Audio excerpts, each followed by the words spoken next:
Alhamdulillah, it is that time again. Increase our worship and plead for forgiveness. Alhamdulillah, it is that time again. Increase our worship and plead for Need inspiration? Need to brush up on the do's and don'ts during this blessed month? Join us for SunnahFollowers Ramadan Prep and allow Ustada Laila Nasheeba to walk you through day by day through this blessed month of Ramadan. This will keep your iman tight, your ibadah right, and keep you pushing in the light. Streaming on all major platforms. Channel SunnahFollowers.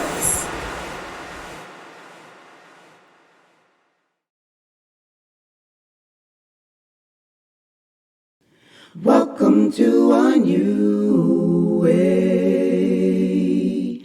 He has put you on a new journey.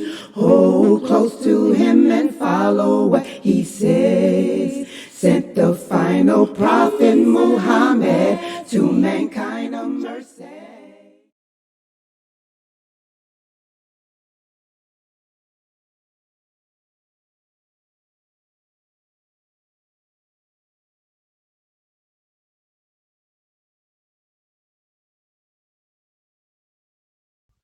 More information for you guys. It's going to probably be new for many of you. So we're going to go over how the month of Ramadan is determined and who is obligated to fast. Let's put my PowerPoint here and I'm going to make it large. Yeah, take screenshots. Yes, Sister Amelia. Sister Amelia, yeah, just take screenshots of the PowerPoints for your kids. And what I suggest you guys do, watch it on a big screen TV because the PowerPoint is bigger. You can read it better, and take screenshots with your cell phone. And that way you can print everything out at the end of the class and staple it together. And you have all this information that you can store in your library in your home. So Ramadan is determined by the sighting of the moon. Whoever sees the crescent of the new moon or hears about it, this is the key, or hears that the crescent has been seen by a reliable, trustworthy source is obligated to fast. And this is the fitna that we endure every year. Every year, because we Muslims today are so far away from the traditional Islam. I don't like Arabs. So because you don't like Arabs, you don't want to hear what an Arab got to say about what they saw in their part of the world. Or I don't like Australians. I don't like Kiwis. So the Kiwis usually see it before anybody because of that the way Allah created the earth is round. They're the first, that hemisphere is the first hemisphere to see the sun and the moon. I don't want to take what they say. They Kiwis. So because we don't like people, today, we don't want to follow the Sunnah. But the Sunnah is whoever sees the crescent of the new moon or hears that it has been seen from anywhere in the world by a person that's reliable and trustworthy, that's when Ramadan begins. Okay? And by the way, using calculations to determine the beginning of Ramadan is innovation. This is a bid'ah, which means innovation in a religion. Why? Because we have this clear nas, this clear authentic hadith, where the Prophet sallallahu alaihi wasallam again says, fast when you see the new moon and break your fast when you see it or someone else sees it. So we can't calculate when we think it's going to be seen. Okay? So that's the first thing. And I'm going to talk more about that when Ramadan, a little bit later on in the week. I'm going to give you some more hadiths. This local sighting, no, we don't follow a local sighting. That's not the Sunnah. And we're going to go over that. That's not from the Prophet Muhammad sallallahu alaihi wasallam sunnah, nor is it from the companions sunnah either. That was a one-time thing back when the companions were having their civil war. And I'm going to go over that with you guys later and give you all the dalil from out of Sahih Bukhari on it. So we don't have a choice. Nowhere does Allah tell us that we can choose to either do a local sighting or a worldly sighting. That doesn't exist. This is another bid'ah that has begun since we are so far apart in our love for each other. Okay? So once the moon has been seen, and who is required to see it? We can use satellites. We have technology. We have satellites. We have cameras and stuff now. If any adult, sane, trustworthy, reliable Muslim who has good eyesight looks through his telescope and says that he has seen the crescent with his own eyes, then we should take his word for it. And what usually happens every year, by the end of this week, the scholars will have their satellites. You usually see it on TV. They show it on CNN. You will see all these scholars from different parts of the world with their telescopes. Their telescopes glued to look at the crescent to spot the crescent of the moon. And all it takes is one. I mean, the Allah made the earth round, not flat. Like I said, this so-called local sighting is a bid'ah. That is not from the sunnah of the Prophet Muhammad sallallahu alaihi wasallam or his companions. Okay? You guys are innovators. And you got to get over your hatred for each other. This is what happens. Remember the hadith that we went over the other day, where you guys asked me, what did it mean? The Prophet sallallahu alaihi wasallam said, whenever we pray, stand shoulder to shoulder and ankle to ankle. If we don't stand close during the prayer, division will appear amongst us. Well, we don't pray side by side like we're supposed to no more. So that's why we're so divided and hateful against each other as a nation. Remember, the prophet said our destruction will never come from our enemies. We ain't got to worry about Israel destroying us. We ain't got to worry about America, United Kingdom, the British. The prophet said our destruction will come from ourselves. We will hurt and kill each other. We're divided. We can't even begin Ramadan in accordance to the Sunnah because of our hatred for each other.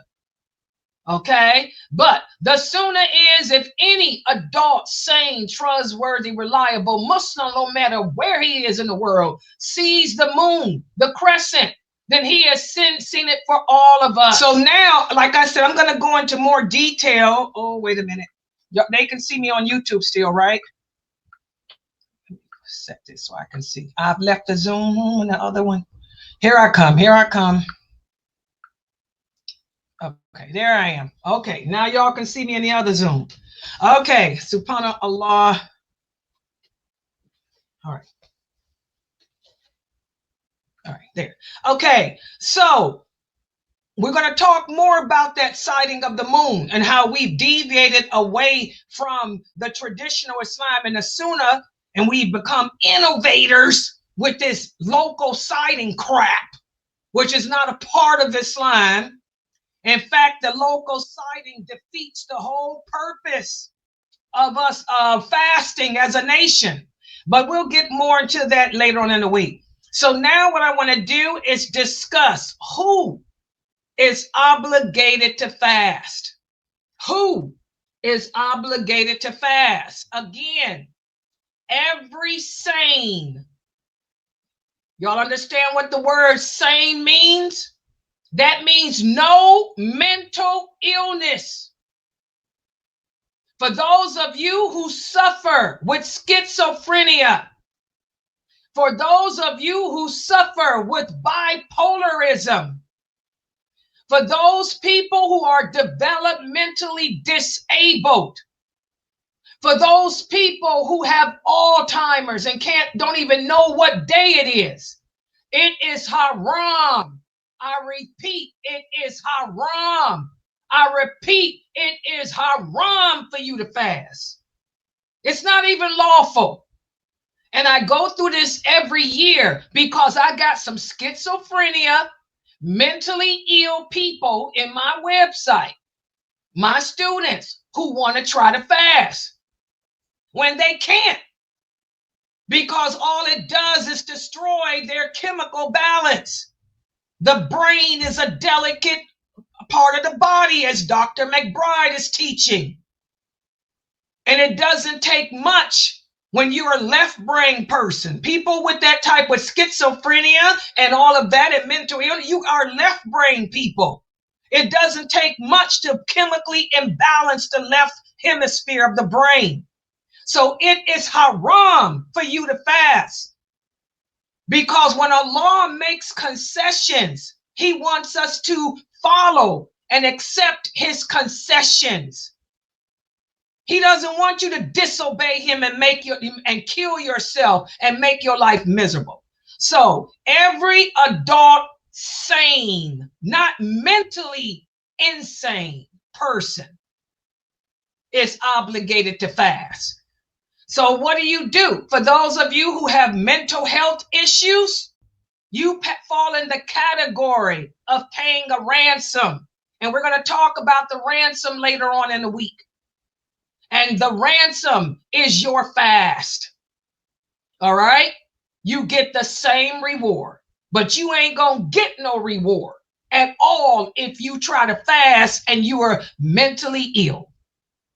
If anything, you'll bring about Allah's anger on you and his curse. You'll end up in a mental ward. Okay? Also, not only must you be sane, but also settled. What does that mean? Not traveling. And we've been talking about that. We talked about that in my lecture yesterday. It's from the Sunnah of the Prophet Muhammad, sallallahu alaihi wasallam. He always combined his prayers and shortened his prayers when he traveled. And he never fasted. He never fasted.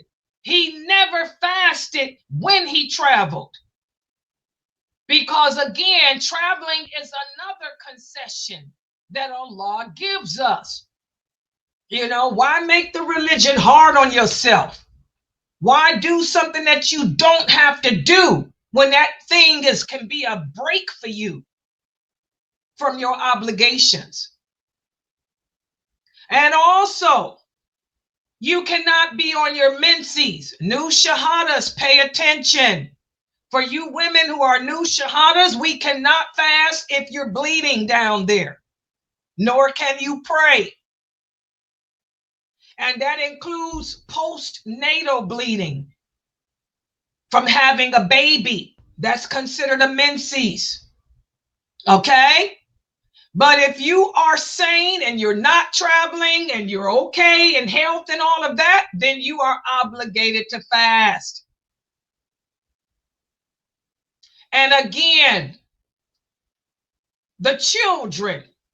How can we determine if a child is an adult? Real easy. When that child reaches puberty, for a girl, it's through her menses. Or if she doesn't have a menses, by the time she's age 15.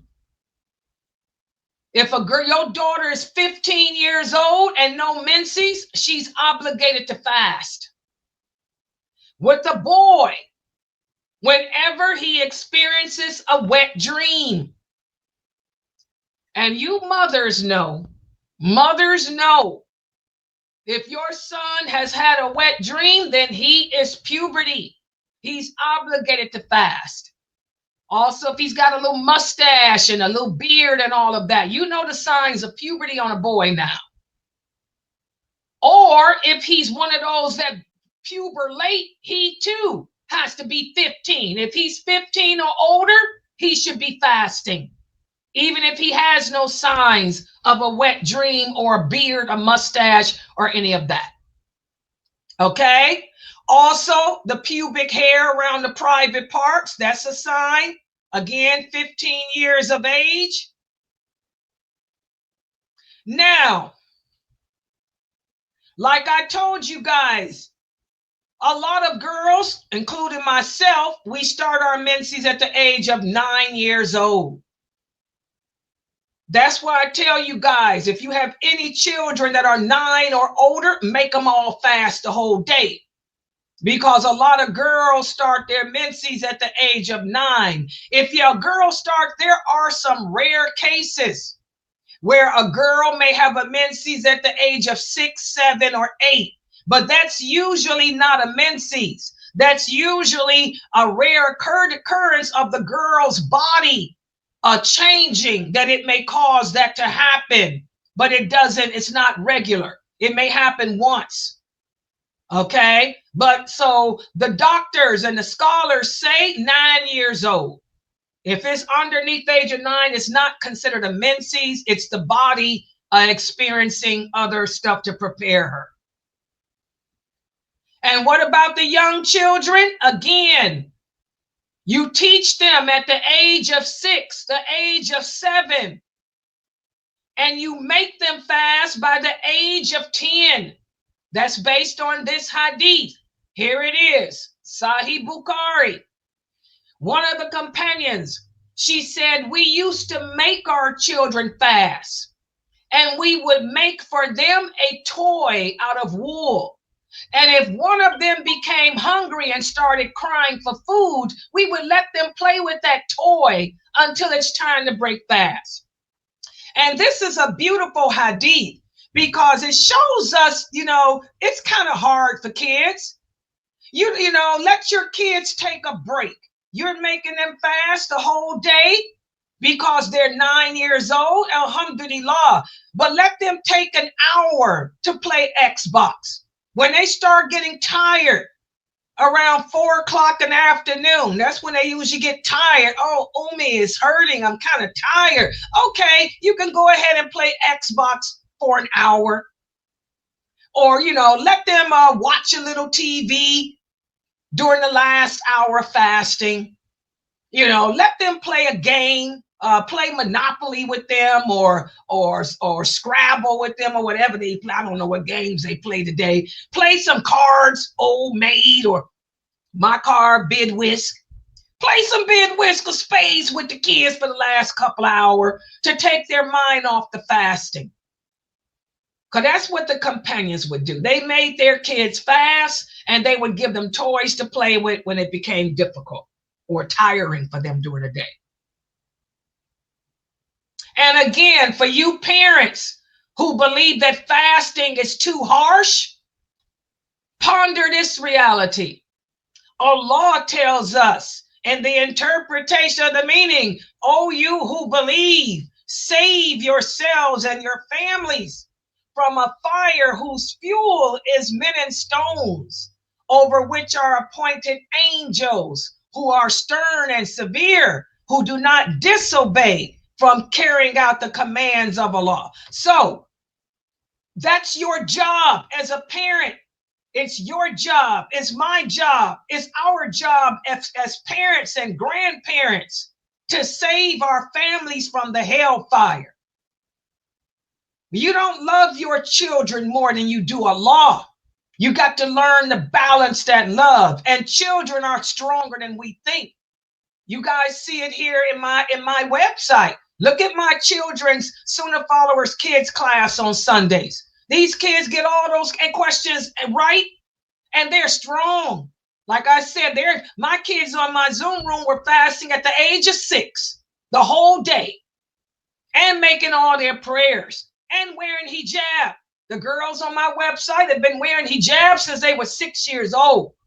Children are more resilient than we are because the fitra is awakened in their hearts, where ours may die out. So fasting is good for your kids. Even the doctors will tell you that, because our kids tend to overeat. They spend too much time on social media, or playing video games and eating than they do exercising and thinking. Okay, and fasting makes them think.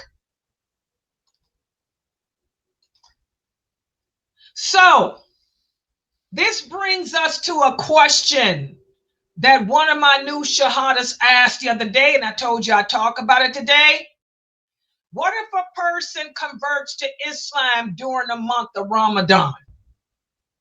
You just became Muslim, and am I obligated to fast? Yes. Remember, I told you guys there are no baby steps in Islam. In fact, once you take your shahada, the first thing you're supposed to do is take a ghusl and pray whatever prayer is in at that time. There are no grace periods in Islam. So what about this? Ramadan has began and we're fasting. You're at the mosque making salat. And then a person walks in and says, I want to become Muslim today. And I want to become Muslim right now. So that person takes their shahada. Is that person obligated to fast? Well, no, because we're going to talk about this. Your fast is not accepted without intentions, but that person should refrain from eating.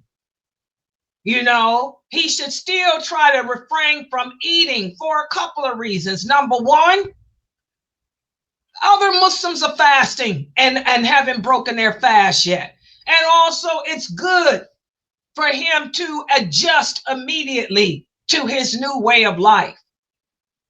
Okay, will the fast be accepted? No, because he didn't have the intention.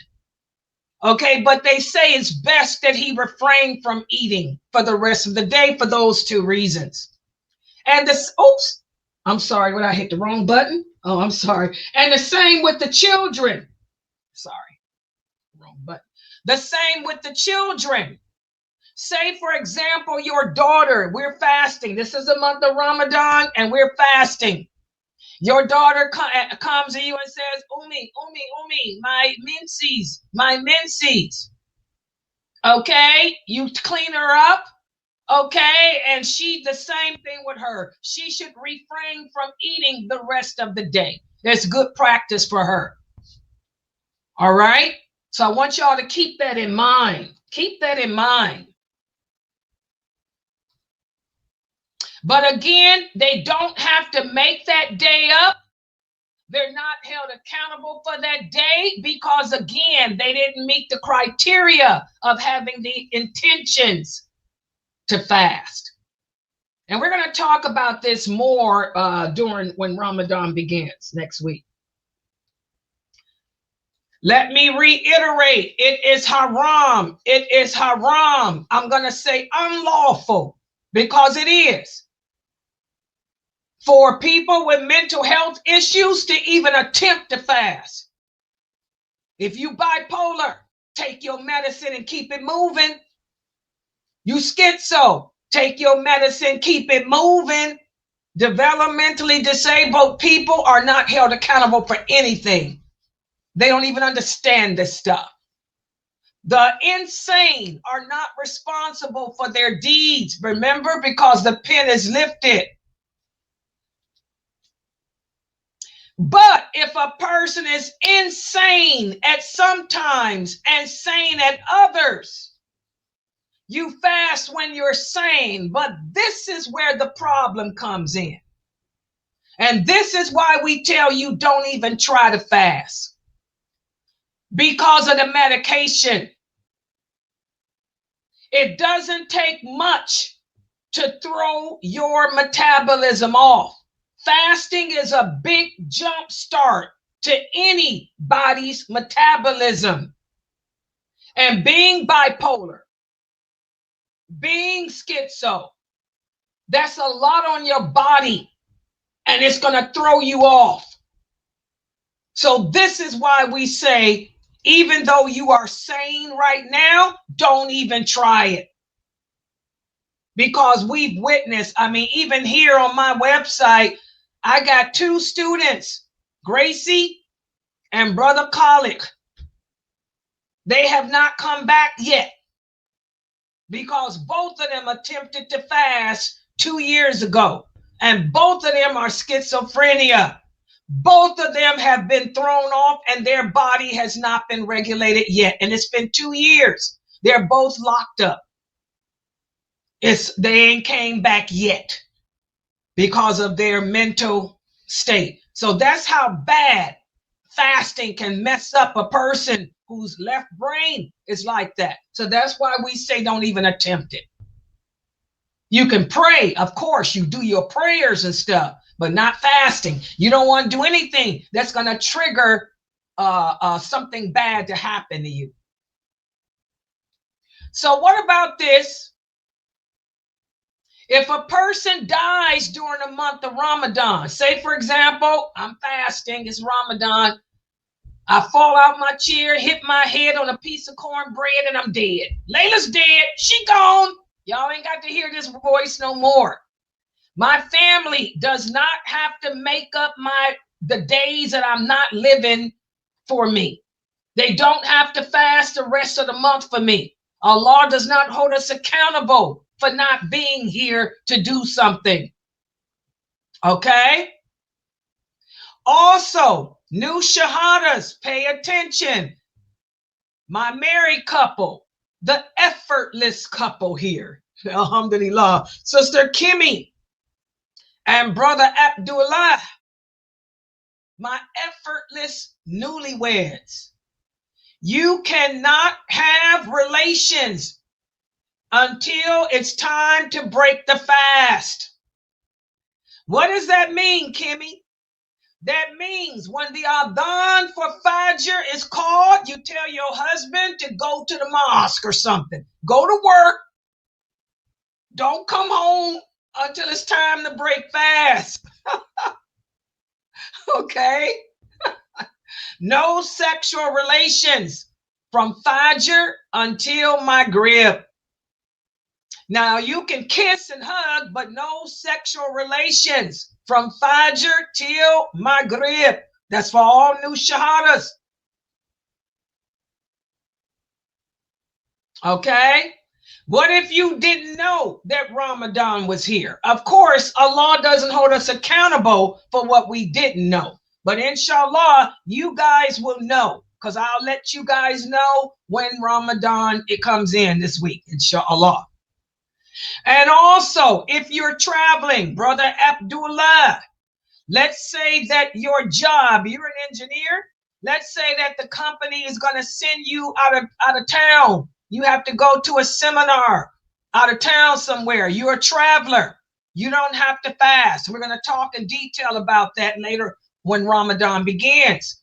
The traveler is allowed to break his fast. Okay? When do you break your fast? As soon as you leave your city limits.